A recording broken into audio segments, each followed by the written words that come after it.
queridos, estamos aqui iniciando o nosso programa, mais um programa e ponto final na nossa TV Ponta dos Seixas, e queremos agradecer pela sua audiência estar conosco. E neste programa estaremos falando sobre ciência e a sua relação com Deus, com essa parte transcendente. E já está aqui conosco nos estúdios, que aceitou o nosso convite cordialmente, de forma muito...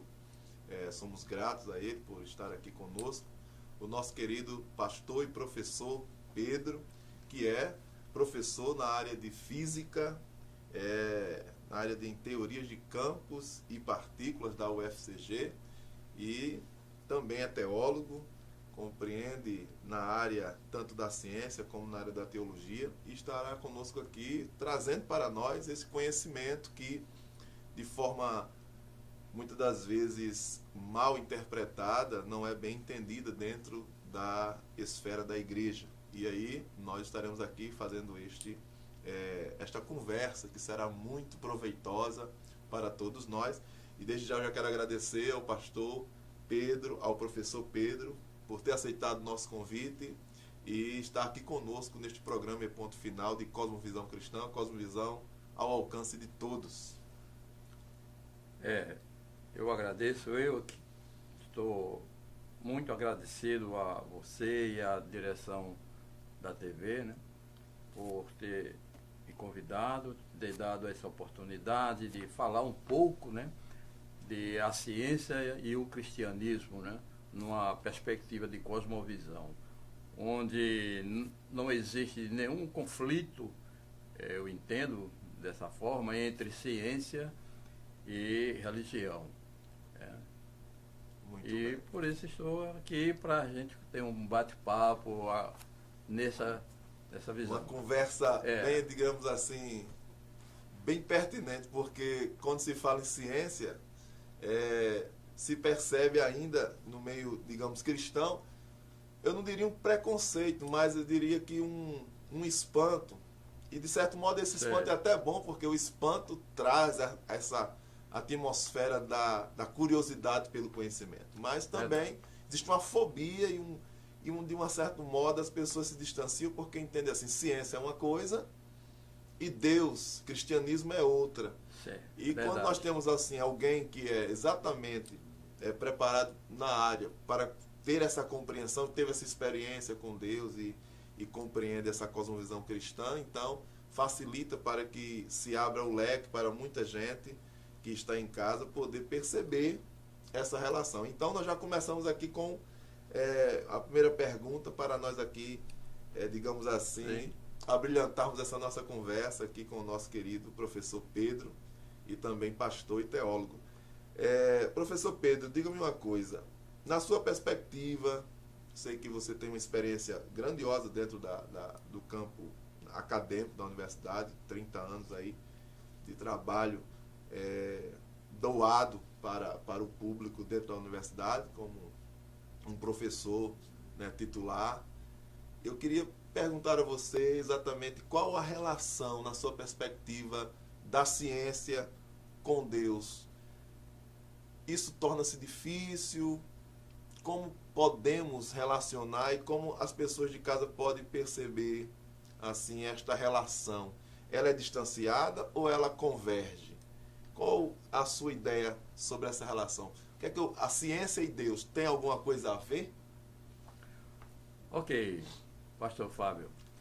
Esta relação tem, de fato, incomodado a humanidade desde os primórdios do conhecimento do ser humano, né?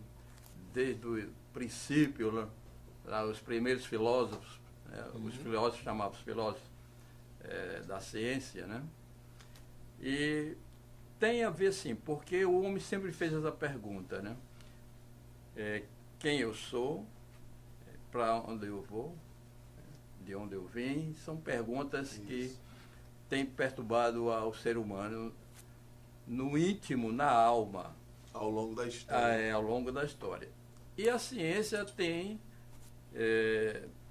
propostas, né, de responder, e tem respondido, né, algumas questões. A relação entre ciência e Deus, ela está muito ligada também o que nós temos de conhecimento e preconceitos.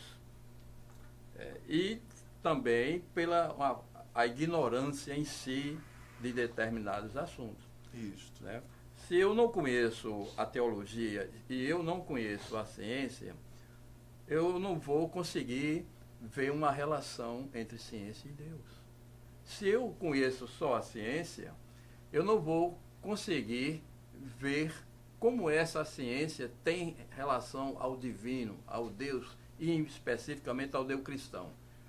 E também da mesma forma, se eu estou só dentro da busca da religião, eu também não vou encontrar, certo, que a ciência pode responder apontando sobre a existência de Deus.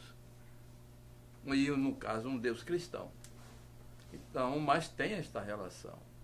Então, esta relação, e numa perspectiva de uma cosmovisão, dentro do conhecimento, eu vou tentar, por exemplo, dar um exemplo.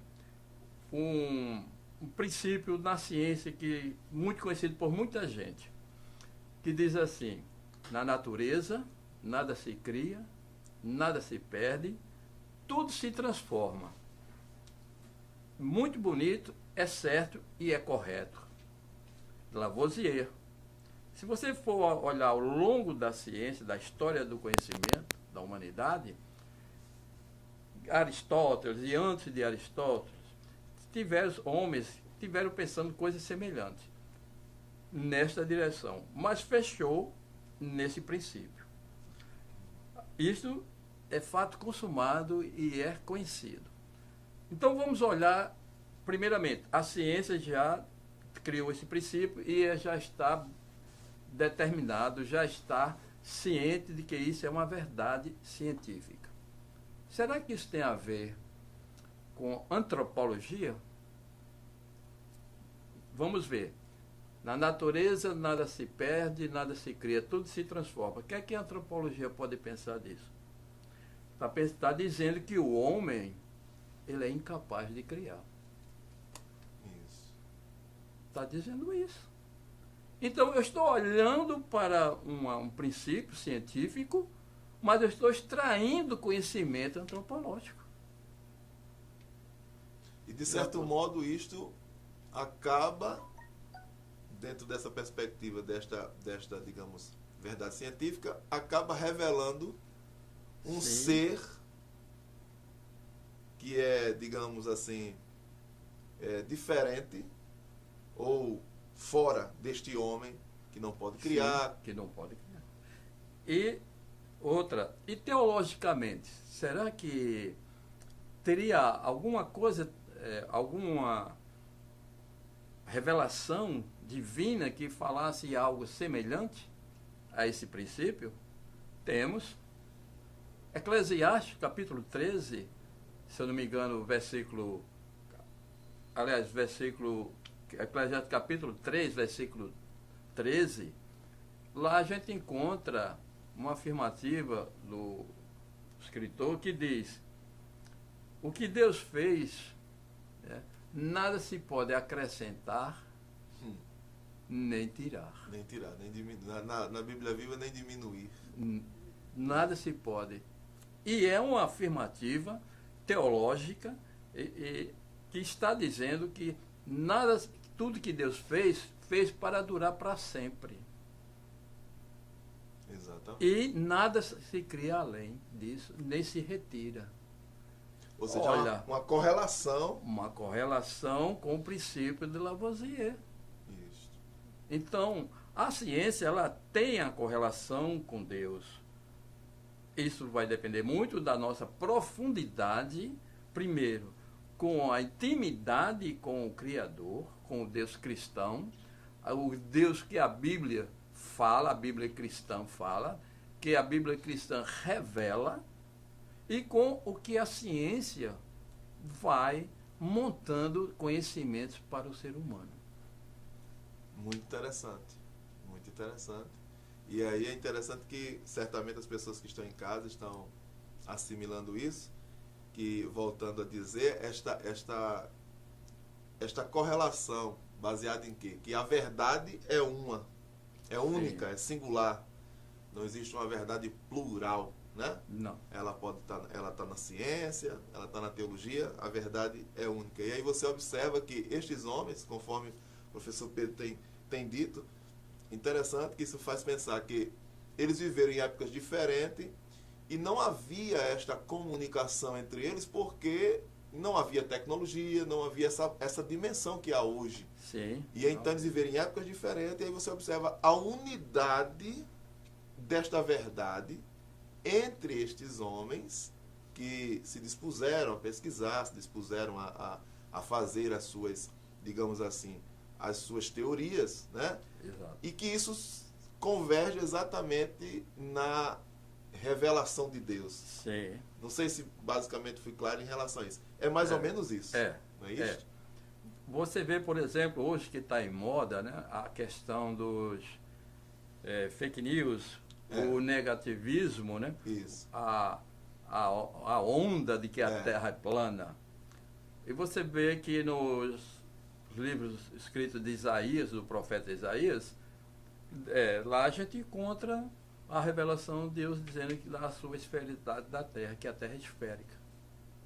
Isso há quantos? 700 anos, né, se não me engano, antes de Cristo. Antes de Cristo. E ele já tem esta revelação. Do lado da filosofia, por exemplo, você vê o Salmo 19, que diz: um dia discursa outro dia, e uma noite revela conhecimento a outra noite. O que é que essa teologia, esse versículo está nos dizendo? Primeira coisa, que nada se repete. Que a história, a vida não é cíclica.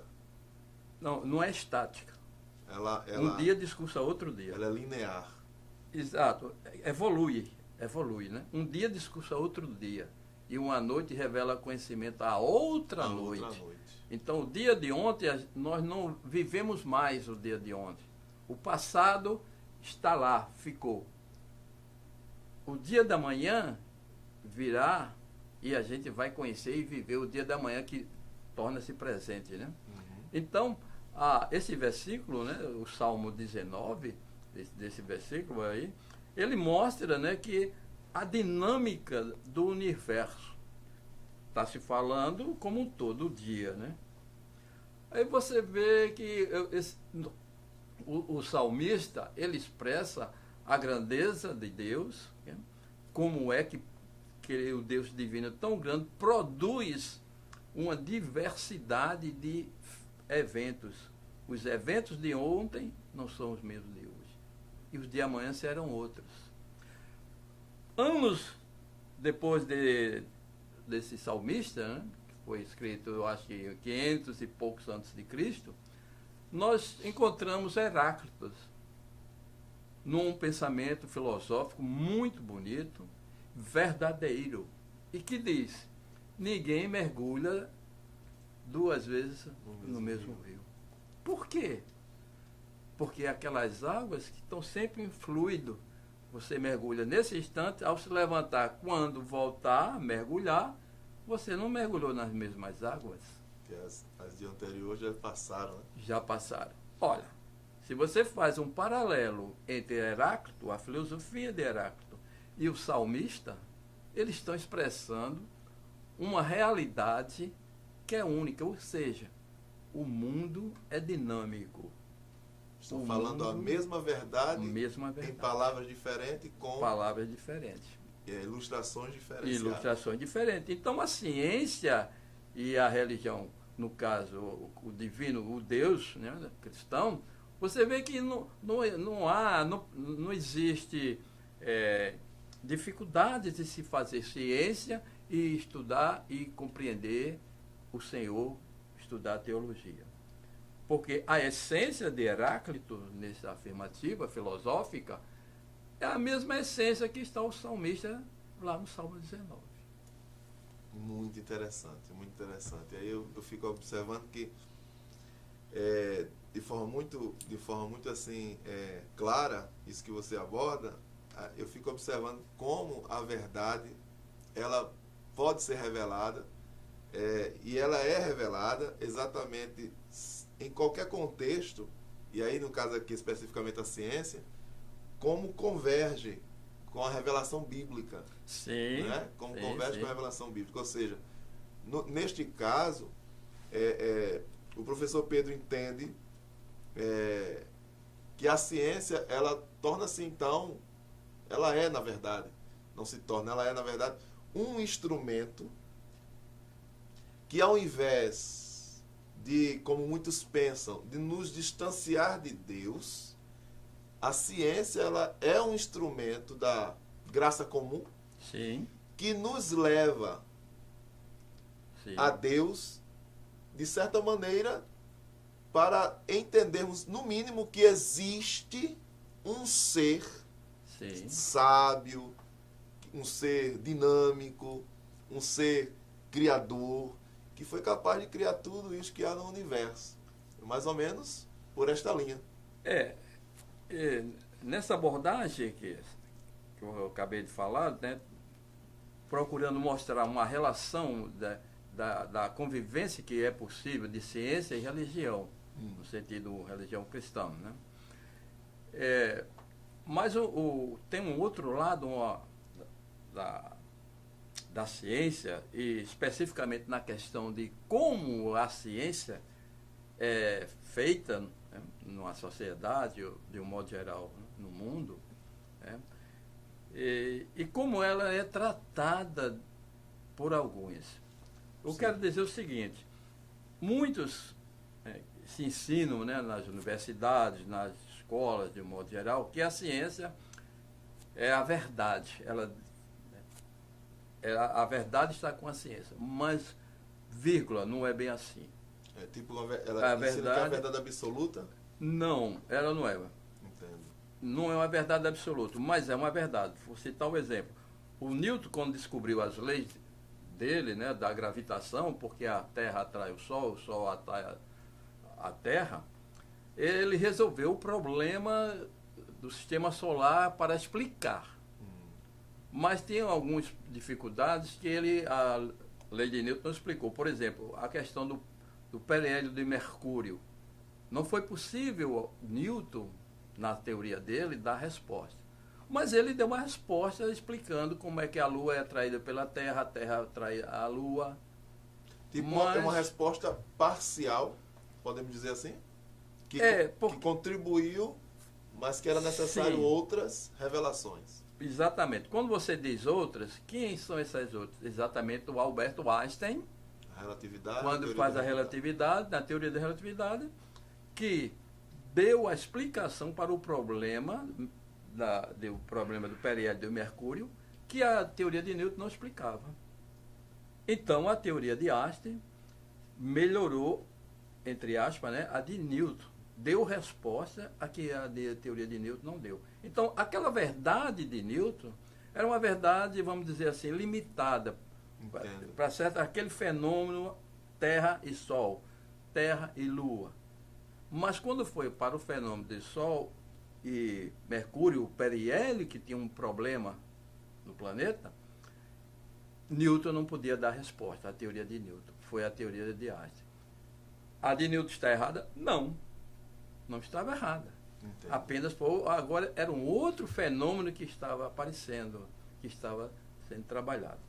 Então, quando a gente diz que a ciência é que tem a verdade, é preciso ter muito cuidado.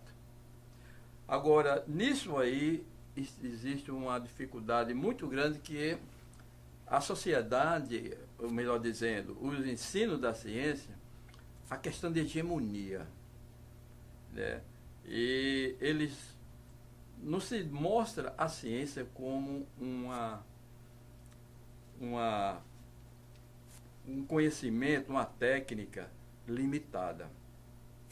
Por exemplo, o que é que a ciência responde? Ela não responde o porquê das coisas. A ciência, ela não consegue dar a resposta do porquê. Ela dá a resposta como.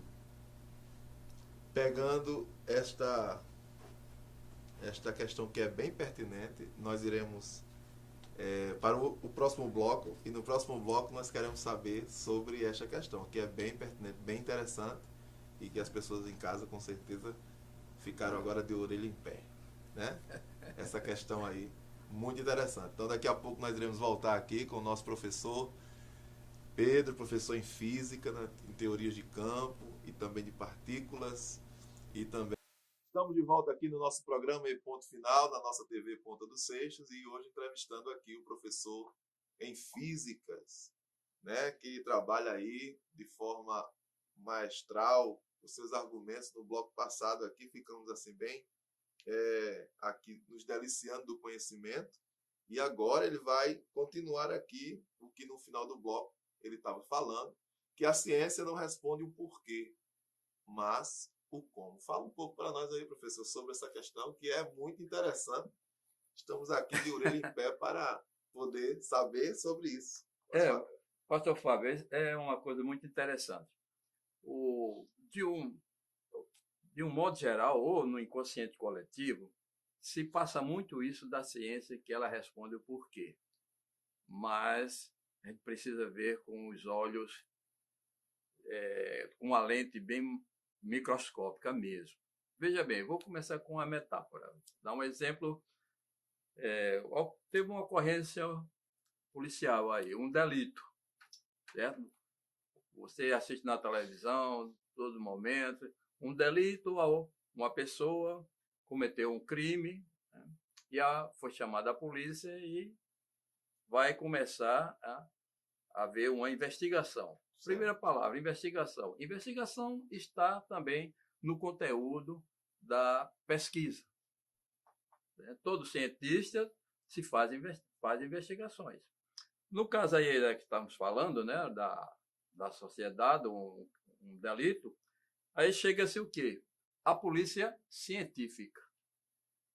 É a polícia científica. Então, começa-se o quê? Fazer investigações, colher dados. Se colhe os dados da ocorrência, ou seja, do fenômeno. Isso. A polícia científica vai dar o quê? Como é que se diz? No final, um relatório, um parecer de como foi processado, como foi que aconteceu o delito, como se processou durante o tempo aquele fenômeno aconteceu. Avaliar os indícios, etc. Então, pegar elementos daqui, elementos dali, vai juntar, como eles dizem numa linguagem bem popular, montar o quebra-cabeça. Então, no final, a polícia científica, porque ela vai trabalhar cientificamente, não é de modo aleatório, mas um trabalho científico, com base científica, modelos científicos. E aí a polícia científica apresenta o laudo dizendo toda a ocorrência, como aconteceu. E você preste atenção que no final a gente sempre está ouvindo dizer: agora a polícia quer saber o motivo, qual foi a motivação. Ou seja, por quê? É o porquê que aquela pessoa cometeu tal delito. O porquê. Ora, mas não houve investigação científica? Por que não respondeu essa pergunta? Exato. Essa pergunta sempre é a última. Pode prestar atenção. Sempre é a última que fica. A polícia agora quer saber por quê, qual foi a motivação que levou a isso. Então, isso é semelhante. Agora o Covid, toda uma investigação em cima, o mundo está voltado para... De onde ele veio, como exatamente. Nasceu, se foi a questão de laboratório que vazou. Exatamente, né? Foi a questão de laboratório, né? Ou foi a própria natureza. Né? Mas, no fim, cabe a pergunta, por quê? Por quê? O Covid? Essa resposta a ciência não dá. Ela não consegue. Ela não consegue dar resposta. É como se fosse um outro exemplo. Alguém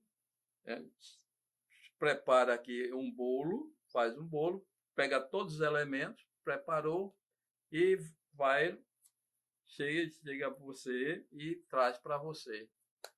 Aí você, olha, preparou tal, mas por que este bolo? Você não sabe, a pessoa teve uma motivação. Sei lá, era o aniversário, não sei, ou lembrou-se, me lembrei do primeiro encontro que nós tivemos, e aí eu trouxe esse bolo, preparei para você. Você não sabe como foi prepara aquele bolo, mas você pode saber cientificamente. Mas a motivação do bolo, a motivação do presente, você não consegue cientificamente olhando. Se torna uma coisa tipo assim empírica. Puramente empírica. O materialismo, ele sozinho, as leis da natureza, não diz o porquê da natureza, mas diz como a natureza se processa. As leis da natureza, sim. No caso, para algo ser, digamos, ciência, tipo o darwinismo, alguma coisa desse tipo, que se diz que é teoria, para se algo ser assim, digamos, isso aqui é ciência, quais os processos para que algo se torne assim, cientificamente, isso aqui é algo cientificamente comprovado? Tem um processo, ou seja, tem coisas que parecem, digamos, teve toda essa onda aí dos remédios e tal. Mas assim, de forma, digamos, mais popularizada, né? Para que o povo, as pessoas, nós possamos entender. Algo assim para ser realmente definido como ciência. Quais processos leva para alguém dizer assim, isso aqui é ciência? Tem uns critérios, tem uns processos. Quais seriam, então? Sim, tem. Aliás, quais são, né? Tem. A ciência tem a sua metodologia. Certo. Existe o método, por isso que nós falamos, um método científico. Certo? A ciência trabalha naquele conceito de método científico. Então, o que é? O que vem a ser? Então, você tem aqui um fenômeno, certo. Você vai explicar o fenômeno. E, para isso, você lança o que nós chamamos de método científico. Primeiro, você tem as suas hipóteses, porque você lança as suas opiniões. As hipóteses estão diretamente com as opiniões. Então, você acha, por que o Sol atrai a Lua? Ou porque, será, como é isso? Né? Então, você primeiro lança as hipóteses, tem algumas premissas, claro, de antemão, que você já tem um pré-conhecimento. Entendo. Tá? Tem um pré-conhecimento. Então, lança as hipóteses, processa o que é agora. Você cria um método, como você vai seguir. Primeiro, investigar medidas, certo? Fazer algumas observações, fazer anotações, medidas e buscar relações dos parâmetros que, se você está lá naquele fenômeno que você está observando, os parâmetros independentes com os parâmetros dependentes. E quando você monta o seu procedimento científico e identifica esses parâmetros e faz uma relação, e aí você obtém o que? Uma relação matemática, direto ou indiretamente, né? Conforme seja o seu processo metodológico, e você vai encontrar causas e efeitos.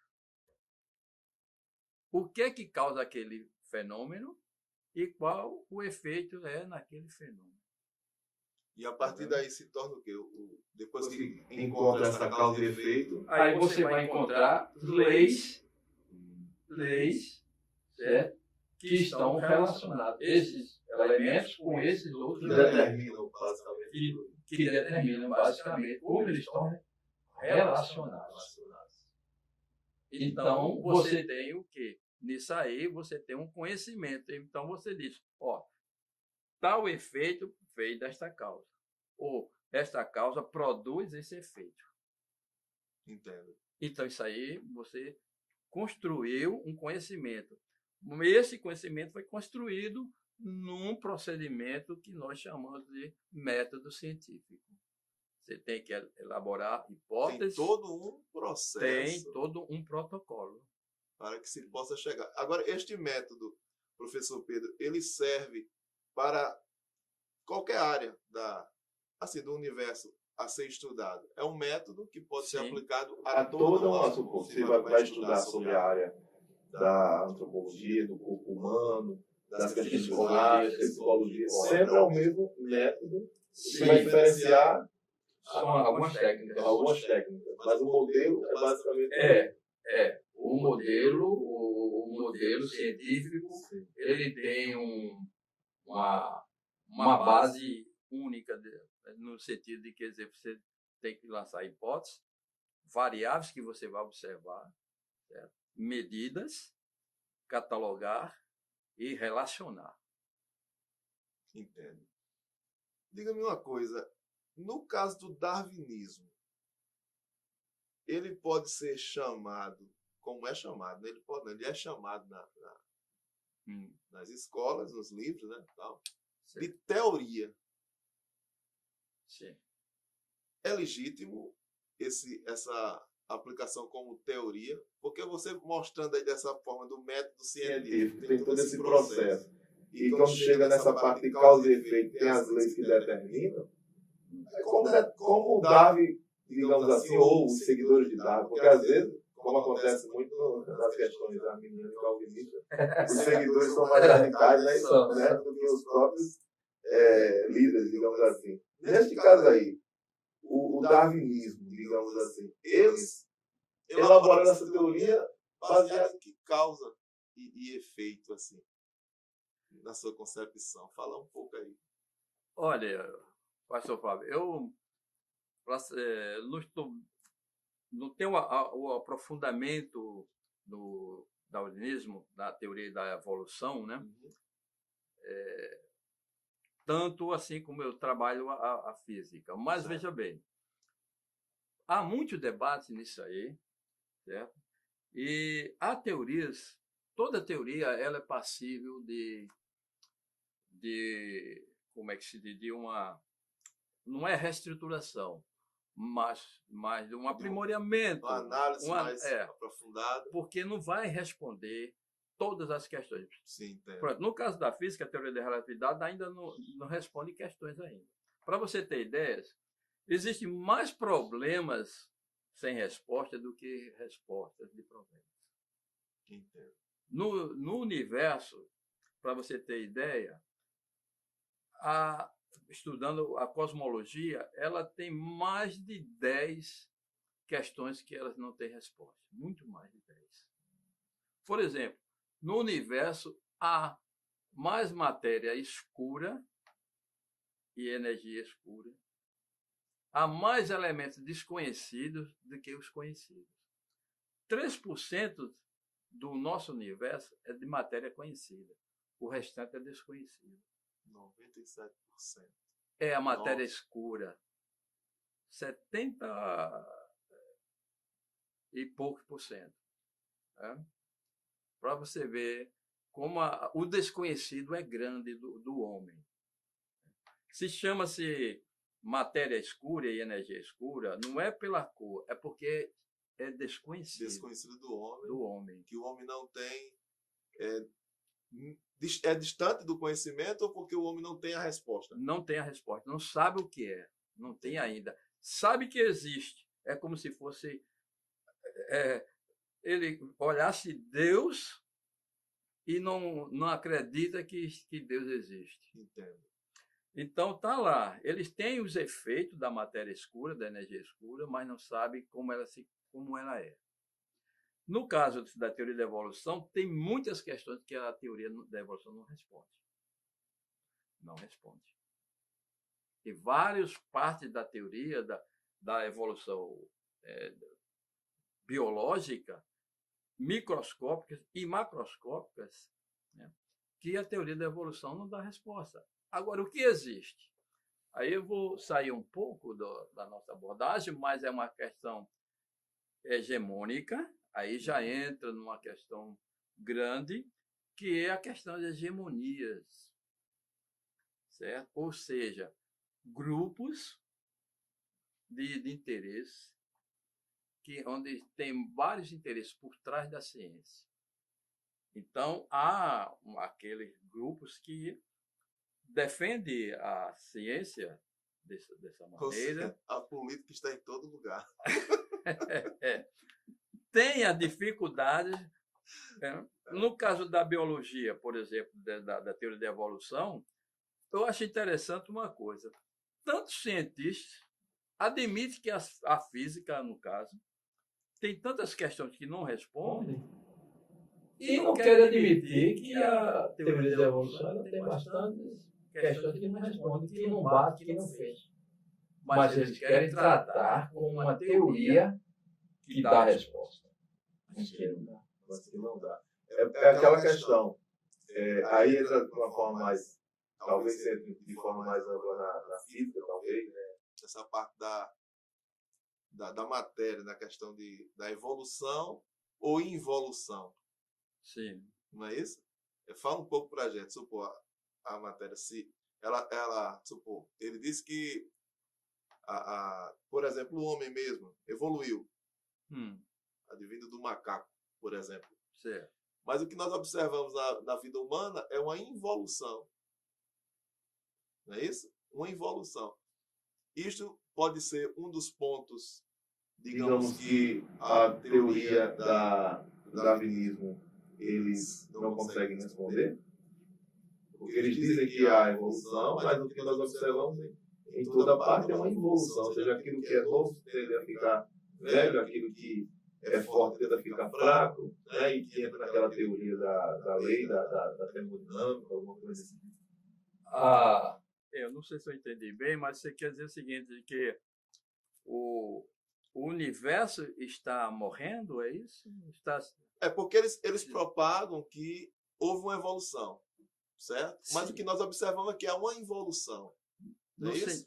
Ao invés de evoluir, a humanidade, ao invés de evoluir, regride. Ou seja, este homem que evolui não deveria cada dia mais ser mais, digamos assim, transformado para o novo? Tá. Eu estou começando a entender.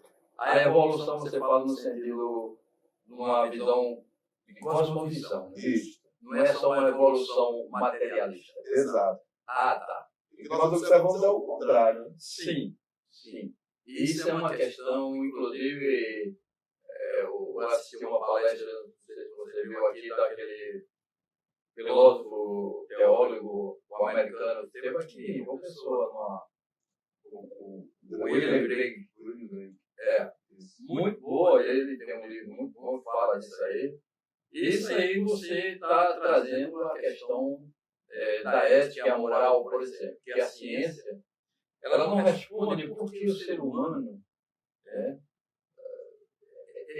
se o Big Bang for uma probabilidade que permitiu vida, sim. Não vou entrar no princípio antrópico aqui ainda, mas e a questão moral? E a ética? Por que temos a moral? Porque o ser humano tem em si a necessidade da moral. O juiz na própria consciência, né? De certo e errado. Todos nós não pedimos para nascer, mas todos nós não queremos morrer. Que preconções. Exatamente. Por que isso? A ciência não responde. A ciência não dá resposta à questão moral. Não consegue dar. Isto que estamos falando, porque não pedimos para nascer e não queremos morrer, que autoridade eu tenho? Porque eu não pedi para nascer, mas não quero morrer. Eu tenho alguma autoridade para dizer que não quero morrer? Eu tenho desejo. Isto reflete a sede de vida que nós temos. E a ciência não nos alimenta da alma. Não nos dá alimento para a alma, a ciência. Ela nos dá satisfação para a alma. Isso na alma daquele que tem uma visão teológica de um Deus que criou o universo. Aí sim, a ciência vai ser um alimento para a alma do cristão. porque ele vai ver que a ciência não tira a grandeza de Deus, não nega Deus. A ciência aponta a criação divina. Então, esta é a evolução. Eu entendo, pastor Fábio, você colocou muito bem, essa evolução só é possível, agora voltando ao início da sua pergunta, quando a gente tem a ciência de braços dados com a teologia. Aí o indivíduo pode evoluir. Aquilo que aponta com a a revelação, Exatamente. a revelação das Escrituras. Das Escrituras. Até a evolução de Darwin, ela está limitada e cheio de buracos só no materialismo. Muito interessante, muito interessante. Mas nós iremos continuar aqui com o professor Pedro, com essas coisas assim que deixam a nossa cabeça assim meio que um pouco tonta, mas vale a pena. Depois a gente assimila tudo, mas muito bom conteúdo, maravilhoso. Acredito que você que está em casa está também assim gostando bastante. E nós queremos continuar no próximo bloco aqui no nosso ponto final, na TV Ponta dos Seixas. Fica conosco, vem aí o terceiro e último bloco tratando sobre estes assuntos e outros pertinentes. Estamos de volta aqui no nosso terceiro bloco, no programa E Ponto Final, na nossa TV Ponta dos Seixas. E aqui conosco está o professor físico, teólogo, pastor Pedro Barbosa, que está nos dando aqui a honra da sua presença e trazendo para nós conteúdo brilhante na área da ciência e da sua relação com Deus. E nós temos aqui, professor Pedro, mais uma pergunta assim, bem interessante, que é exatamente como o mestre cristão ele percebe o ambiente acadêmico na universidade, no sentido de sofrer preconceito, como ele na verdade, visto por aqueles que, logicamente, comungam de outro tipo de visão, inclusive o ateísmo, o marxismo cultural, etc, etc. Como é este ambiente na percepção do mestre cristão dentro da universidade? Como é o seu caso, que tem aí 30 anos de experiência dentro da universidade? Pastor Fábio, é uma realidade que a gente não pode negar que é uma realidade difícil, né? Mas não impossível de trabalhar, né? E o ambiente, né, o pesquisador cristão, né, o pesquisador, o professor, ou qualquer mesmo funcionário, qualquer um. O cristão, ele é rodeado, né, de algumas dificuldades de imposição, né? Porque na medida que o cristão, o profissional, se ele rejeitar alguma posição, até técnica mesmo, ou uma posição, rejeitar uma questão de educação, ele já pode ser visto como um contrário, ou seja, se um cara cristão antiquado, uma coisa dessa natureza. E tem um pré-julgamento, né? Tem um pré-julgamento. Essa dificuldade do professor cristão ou pesquisador cristão dentro da universidade ou em qualquer escola, não é só na universidade. Agora, na universidade, porque tem grupos de pesquisas, tem grupos onde se trabalha determinadas linhas ideológicas. E há uma junção entre aquilo que você é no sentido profissional e naquilo que você no sentido pessoal, político, ideológico. Então, há esse conflito com aquele que é não cristão. Embora que o não cristão também possa ter o político e o ideológico dele. Então, há um conflito, há um embate de ideias, né, de conceitos, e isso traz de certas dificuldades para o cristão. Por quê? Como sendo a minoria, como sendo uma parte menor, ele vai ter aquela barreira, aqueles impedimentos de quê? Impedimento de você ter favorecido por uma oportunidade de se desenvolver dentro da instituição, dar uma diretriz para uma instituição, você defender as ideias, por exemplo, de hoje em dia que está muito visto aí a questão ideológica dentro das universidades, que na minha época, por exemplo, quando eu entrei, não se tinha tantos absurdos da parte dos acadêmicos, né, dos estudantes, aquela posição e imposição de que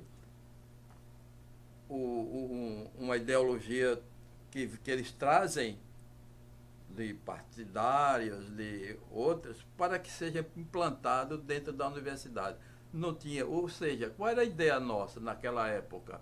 Quando se ia para a universidade, o foco era ser um acadêmico, concluir e trabalhar, ser um profissional, construir conhecimento. Hoje a universidade não tem mais aquela estrutura pensante de construir conhecimento. É o mínimo. Existe sim, existe. Mas é bem pequeno. Bem pequeno e com dificuldades. Porque se não tiver em coerência com as ideologias, né, sociológicas, de quem sabe até de partidárias, né, se não tiver, então está politicamente errada a universidade. Não. Não é assim. Então o cristão, o professor, o pesquisador, o trabalhador cristão mesmo, né, nas instituições de ensino, ele tem sofrido nos últimos tempos uma pressão, um embate muito forte nessas construções de novas ideias políticas, mente correta, como eles chamam. Eu assisti uma entrevista de um professor universitário, ele estava em programa, uma determinada emissora, dando uma palestra, estava dando uma entrevista, na verdade, a respeito de política. E aí foi exatamente naquele contexto que entrou o novo ministro da Educação, que inclusive ele é um pastor presbiteriano, exato, né, professor da Mackenzie. E então, aquele professor, que também é jornalista, ele falou algo assim que me chamou a atenção, que é alarmado com o que ele disse. Ele disse que como pode alguém ser presidente da República e colocar como ministro alguém que crê no criacionismo. Então ele disse isso com uma veemência tão grande que, como a teoria dele e o criacionismo fosse algo assim muito, digamos assim, distanciado, ao ponto de ser um ministro um absurdo, porque crê no criacionismo. Então observei que isto vem exatamente de uma fonte, porque sabemos que a universidade ela é a mente pensante da sociedade. É de lá que vem os pensadores, é de lá que vem uma influência, né, conhecimento para a sociedade. E eu percebo que, como o professor tem falado a respeito dessa questão, se não tiver coerência com o que eles pensam, então é muito difícil para, no caso do professor, universitário, uma federal, principalmente, uma grande influência. A gente sabe que existem as outras particulares, mas a federal, principalmente, sabemos que a nossa sociedade é mais. Você faz parte de qual faculdade, universidade? Na federal. Então, existe aquele Estado, realmente. E a gente percebe, então, que existe, digamos assim, não a exposição do conhecimento, mas uma imposição, assim, que tem que ser aquilo e não há espaço para a pessoa pensar, criticar o conhecimento, ter dúvida para se chegar a uma conclusão e ter que ser aquele cabresto assim sobre a pessoa. Isso é uma realidade no seu tempo aqui, basicamente, nesta época agora mais recente, é uma realidade que você viu? Sim, é uma realidade. Tem se tornado, né, quase uma regra. Tanto para o professor como para o aluno ou funcionário de qualquer grau ou nível. parece ser já uma regra. O que eu acho interessante é que nessa admiração do repórter, né? Foi. Eu não sei se esse repórter iria se admirar. Ele se admirou porque o ministro da Educação é um cristão. Um cristão e crê no criacionismo. E crê no criacionismo. Ele chamou de absurdo isso. Chamou de absurdo, né? Eu não sei o nível desse repórter, né? Se ele dissesse a mesma coisa, né, algum ministro no tempo do governo Lula, ou antes, ou Fernando Henrique, né? Eu não sei. Ou tipo, sei lá, sem nenhuma discriminação a um ministro vamos supor, da economia. Claro que não teria sentido ele fazer uma pergunta dessa ao ministro da economia, mas da educação sim. Agora eu pergunto, traz admiração a resposta do ministro, né, porque ele crê no criacionismo. Agora, onde está a liberdade de você ter uma crença no conhecimento? Exatamente. Quem é a censura, né? Quem é que dita que tal conhecimento pode ter uma crença ou não? Por que eu falo assim? A teoria da relatividade, quando Einstein propôs, é uma crença. E continua sendo. A ciência é uma crença. Nós precisamos entender separadamente crença, fé, ideologia. Isso. Tá? A crença, todo o que você crê que você está vendo a luz, isso é uma crença. Um chá que o meu avô, tataravô passou. É uma crença. Exato. Isso é uma crença. Você vê, vou ser mais enfático, agora no modismo, que a Terra é plana. Você olha para a Lua e vê a Lua. Só 3 homens ou 4, não me lembro agora a memória, né, que pisaram lá na Lua. Mas, veja bem, quando a gente olha para a Lua, desde que você nasceu, só vê aquele lado da Lua. Bom, a Lua é plana ou é esférica? Seja ela plana ou esférica, olhando é plana. Eu nunca vi. Tem outro lado da Lua? Ou pergunta imbecil, né? Alguém vai perguntar a você se tem outro lado da Lua? Parece que ninguém quer fazer essa pergunta, né? Mas quem já foi lá para provar? Isso. Qual é a teoria? Toda teoria é uma crença. A realidade, numa profundidade de conhecimento absoluto, pastor, nós não conhecemos a realidade na sua absolutez.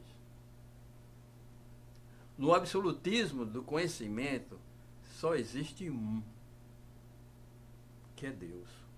É o que Paulo diz, em parte conhecemos. Em parte conhecemos. Para ver se aplica também. Se aplica, exatamente como você está dizendo. A realidade, a descrição científica é uma crença. Num aprofundamento de conhecimento, da teoria epistemológica, certo?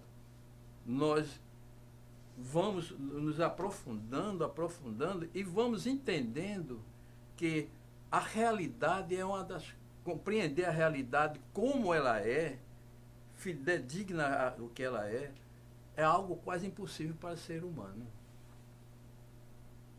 Sempre ficaremos espantados diante das revelações do conhecimento. Sempre. Então,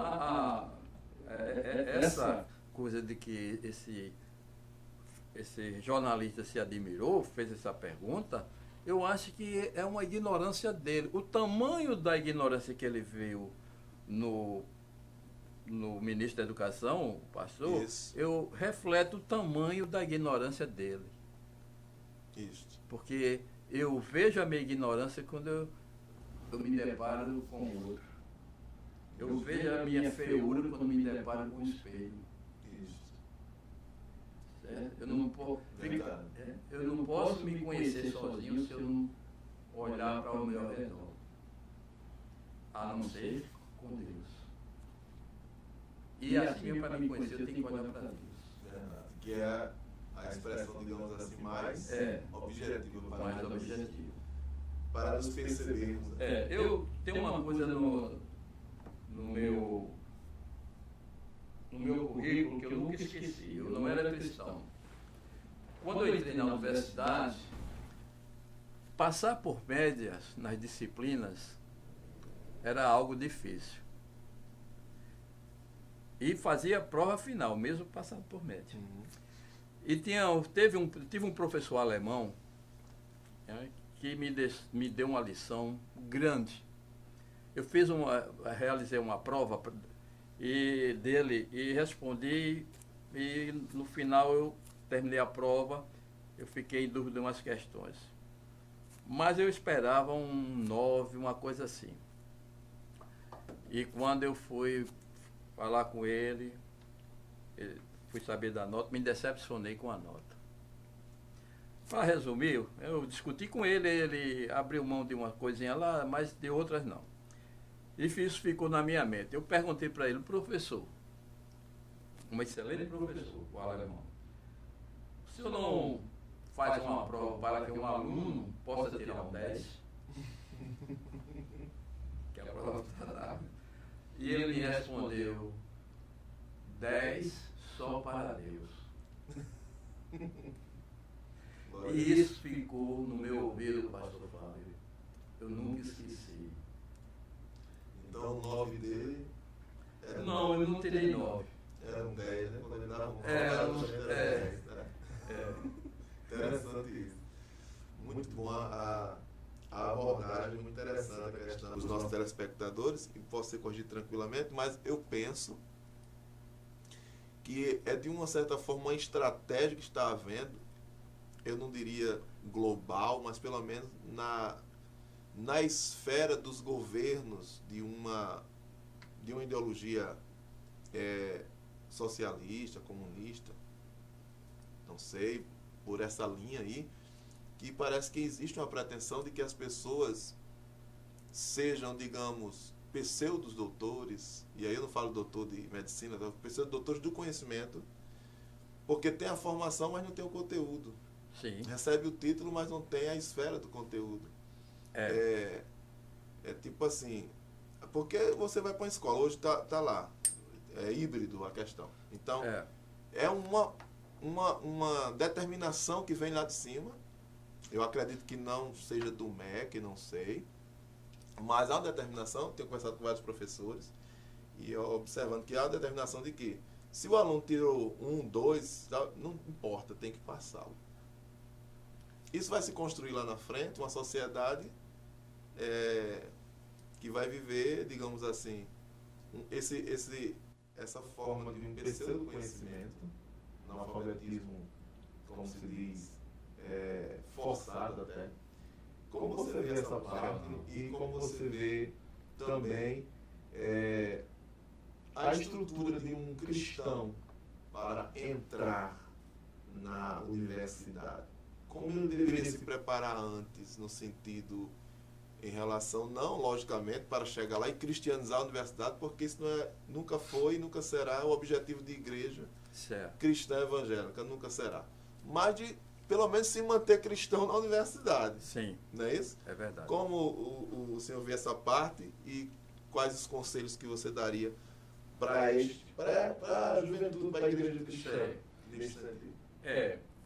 Primeiro, eu vejo o seguinte, pastor Fábio. Esta é uma grande necessidade no passado e hoje muito mais.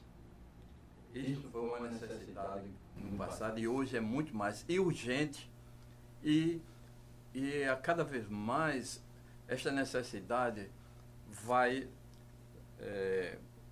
corroendo, certo? Corroendo os jovens cristãos. Vai corroendo os jovens cristãos.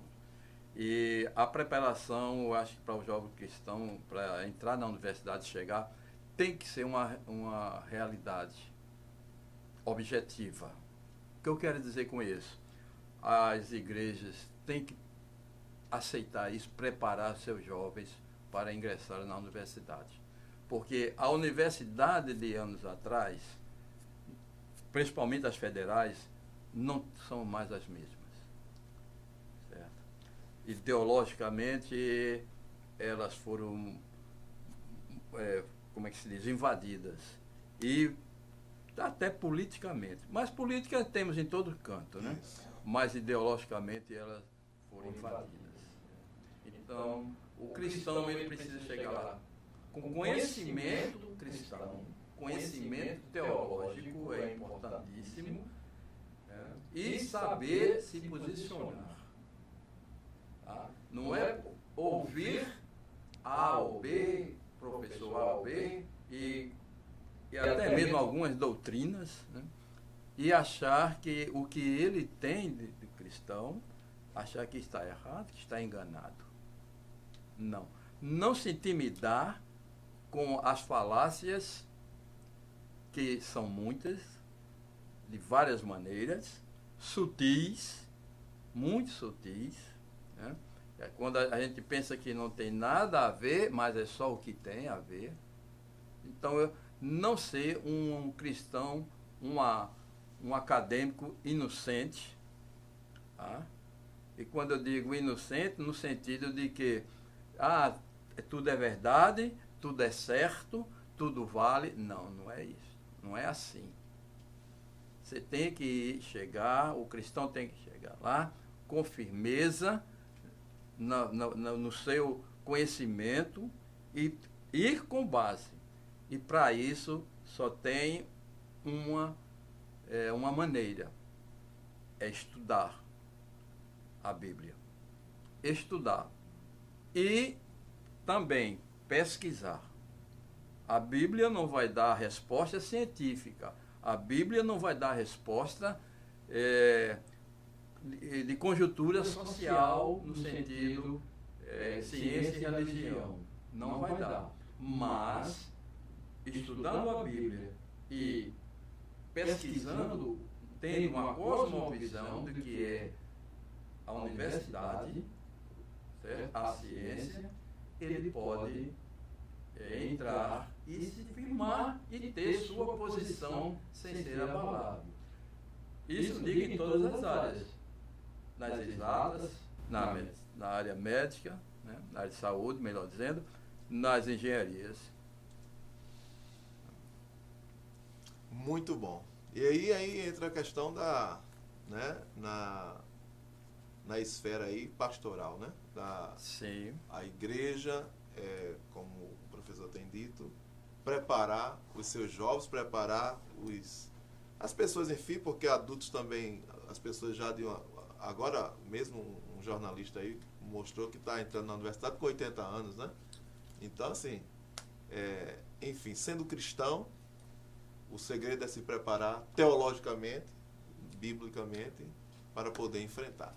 Olha, o papo está muito bom, infelizmente estamos chegando ao fim do nosso programa, né? E assim como eu, você que está em casa certamente queria mais um pouco, mas é sempre assim, diz que a pregação boa é aquela que o camarada termina quando todo mundo queria que ele continuasse. E então, nós queremos aqui ouvir as considerações finais pelo nosso professor e pastor e teólogo Pedro. Desde já eu quero agradecer. Para mim é muito satisfatório, muito honroso tê-lo aqui para poder, à disposição de vir ao programa, de poder trazer esse conhecimento assim tão necessário, tão pertinente, tão rico para abençoar vidas, né? Nosso programa tem essa perspectiva de cosmovisão cristã, alcance de todos. E aí eu quero agradecer e aí deixo as considerações finais com o professor, pastor e teólogo e físico Pedro Barbosa. Quero dizer que estou muito feliz, né, de conhecer esse canal aqui, essa empresa que abre as suas portas, né, para a gente falar um pouco, né, da ciência e cristianismo. E sou grato a você, pastor Fábio, sou grato à direção da TV, né? E dizer que estou à disposição para, no que eu puder, contribuir com vocês. Quero agradecer também a Deus, porque essa é uma oportunidade que estamos, eu creio, construindo um momento que a gente tirar esta dificuldade de que ciência e religião não se une, né? Não se pode falar que isso é uma falácia, né? E agradecer a você que nos deu atenção e até outro dia, se assim Deus quiser. Obrigado. Em nome do grande, feito está. E eu quero que você possa nos seguir nas redes sociais, TV Ponta dos Seixas. Você vai lá no Instagram, no Facebook, no YouTube e nos siga lá e esteja conosco conectado. E também você pode baixar o aplicativo, vai lá no Play Store e pode baixar também o aplicativo da TV, porque é a TV na palma da sua mão. Fica com Deus, Deus te abençoe e até o próximo programa, se Deus quiser, aqui no Ponto Final, na TV Ponta dos Seixas. Um abraço, feito está e que Deus vos abençoe.